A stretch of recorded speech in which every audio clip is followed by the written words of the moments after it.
ஐயா கேட்ட மாதிரி இந்த வெள்ளம் கொஞ்ச நாள் இருக்கும் வடிஞ்சிரும். ஆனா அந்த வெள்ளத்துல இருக்கிற வரை கோபம் இருக்கும். அந்த நீர் வடிஞ்சவன கோபமும் வடிஞ்சிருது.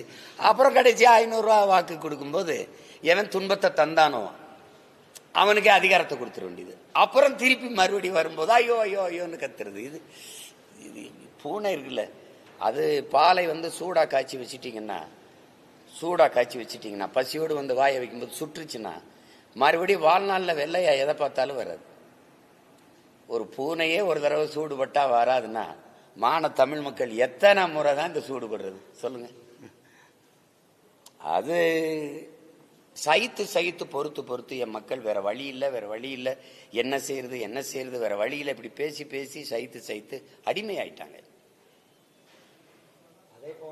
அந்த நிலையிலிருந்து மாத்தணும். அது அண்ணல் அம்பேத்கர் உடைய நினைவு தினத்துல நாம எல்லாரும் உறுதிமொழி இருக்கணும். அவர் தான்